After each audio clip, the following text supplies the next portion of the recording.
Pues estamos de vuelta en Money and Markets y para hablar de markets con mi querido amigo Gustavo Martínez. Bienvenido a tu casa como siempre. Muchas gracias. ¿Qué tal? Muy bien, la verdad. Fenomenal. Oye, nuevos máximos de las bolsas. Hemos visto una euforia poco contenida, diría yo, porque además hemos visto una fuerte revalorización prácticamente de todos los índices, con las expectativas de bajadas de tipos, ¿no? ¿Cómo ves la situación en general, ¿no? A partir de ahí, y cuáles son los elementos que debería prestar atención el inversor de cara a los próximos meses? Bueno, Daniel, la verdad es que esa es la pregunta del millón, ¿no? Yo creo que los mercados han reaccionado estos últimos años a los acontecimientos de lo que iba a hacer la Reserva Federal y previo pues tenían el foco puesto en el proceso inflacionario. No les preocupa tanto la inflación, sino cómo va a actuar la Reserva Federal con respecto a la inflación. Y vimos el otro día la decisión de tipos de interés de la Reserva Federal que por tercer trimestre consecutivo se pausaban, se mantenían estables en el rango del 5,25 y 5,5%.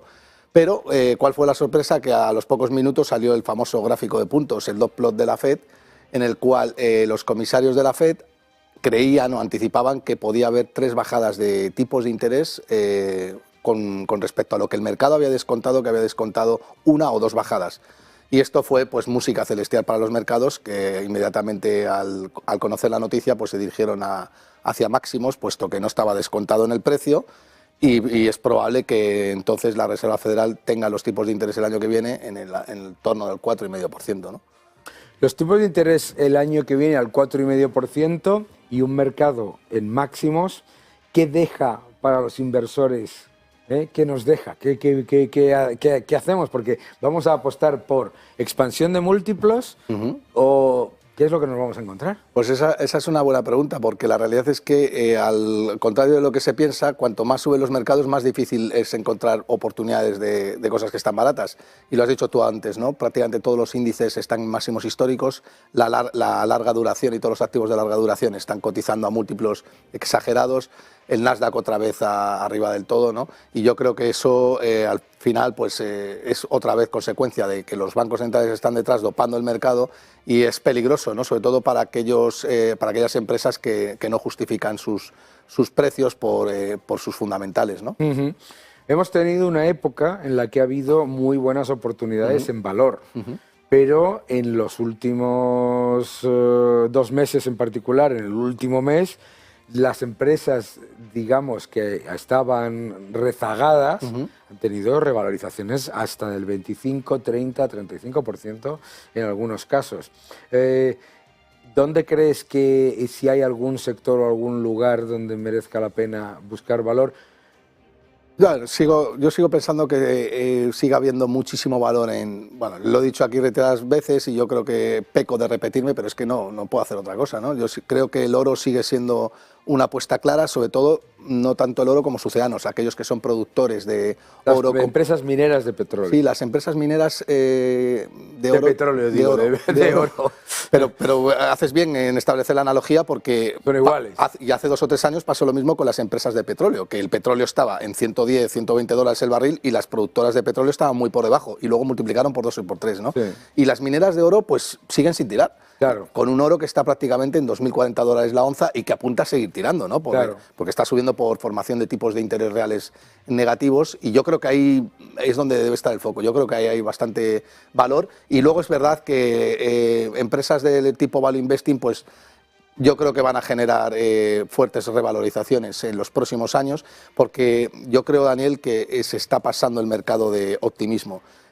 Porque está descontando. Ahora mismo los índices están cotizando en máximos históricos. Esto significa que están cotizando como cuando estaban en pleno rendimiento. Las quantitative easing, es decir, cuando se estaban inyectando 100.000 millones de dólares todos los meses en el mercado, más tipos de interés al 0%. Pero es que esta situación no es la que teníamos años atrás, con lo cual ahí yo creo que hay un exceso de exageración y yo creo que hay muchísimo dinero que no tiene que estar y que va a ir a las empresas que realmente están baratas, ¿no? Sí. Uno de los índices que lo ha hecho peor, vamos, con mucho, de los que peor lo ha hecho ha sido el chino. Sí, el chino. Sin embargo, yo siempre le digo a la gente mucho cuidado, que no es lo mismo empresas que tengan oportunidad, que tengan valoraciones baratas, etcétera, con empresas que son caras, pero parecen baratas, ¿no? Las trampas de valor. ¿Cuáles son los riesgos que hay ahora mismo más grandes en trampas de valor en la bolsa en general? Pues yo creo que hay muchísimos más riesgos ahora cuando los mercados son alcistas y además pues tienes los bancos centrales detrás, pero es muy importante lo que apuntas. No porque haya caído algo Claro. está barato, es que hay que analizarlo más y hay que ser muy riguroso con ello. Yo entiendo que hay muchísima gente que recomendó China hace un año y pico y vender Estados Unidos y resulta que se ha cumplido lo contrario. Es que Estados Unidos te sube un 20% y China te cae un 20%. Es decir, tienes un coste de oportunidad un 40%. Y 40% recuperar... un 40% más el 4% que te ha costado el dinero. Efectivamente, más el 4% de inflación que te ha costado el dinero. Claro, o sea, claro. Yo creo que porque haya caído algo mucho y decir, bueno, es que ves un gráfico de China y efectivamente la pendiente es muy negativa, pero es que China tiene muchos problemas y entender una empresa china no es fácil y con toda la regulación que hay allí, ¿no? Es muy complicado decir hasta aquí se ha llegado en cuanto a valoración, igual que con una empresa norteamericana o con una empresa europea. No Exactamente. No es lo mismo. Por terminar, acaba de terminar la conferencia esta del COP28, se acaban todo tipo de acuerdos, etcétera, etcétera. Hay un sector que lo ha hecho fatal. Sí. Fatal este año, que ha sido el de las eléctricas y las renovables en general, ¿no? ¿Tú crees que ahí hay una oportunidad o también ahí es...? Bueno, yo creo que sí es un sector que mínimo hay que mirar, Sí. ¿sabes? Pero es verdad que lo han hecho mal, pero yo creo que hay muchas empresas que hay valor y que justifican muy bien sus fundamentales y que están demasiado penalizadas precisamente porque se ha dejado arrastrar por todo el sector. Y Daniel, donde tenemos que buscar siempre es... tenemos que intentar hallar valor en aquello que más ha caído, no porque eso signifique que esté barato, sino porque potencialmente es más probable que esté barato, Claro. que no aquello que está subiendo. Así donde hay que mirar es ahí, y luego puedes encontrar que sea una trampa de valor o no, pero Claro. desde luego es ahí donde hay que prestarle más atención en este entorno complicado. Vamos a tener revisión de las estimaciones de crecimiento, probablemente volverán a ser a la baja. Crecimiento a la baja, bolsas al alza y expectativa de bajada de tipos. Cuando ¿tú crees que el mercado es demasiado complaciente con la idea de que se van a bajar tipos sin que haya recesión? Sí, yo creo que al mercado no le importa tanto la recesión como cómo actúa la Reserva Federal frente a la recesión. De hecho, tampoco le importa demasiado la inflación, ni que las empresas crecieran en términos nominales y no reales, es decir, beneficios crecientes por inflación. No, lo que le importa al mercado, sobre todo ese mercado cortoplacista que tiene mucha drogodependencia con respecto a la FED, es qué va a hacer la Reserva Federal, porque en función de lo que vaya a hacer la Reserva Federal voy a actuar yo, pero ese es un error de inversión, porque lo que tiene que hacer un buen inversor es anticiparse a dónde va a ir el dinero, no ir detrás de él, ¿no? Claro que sí, claro que sí.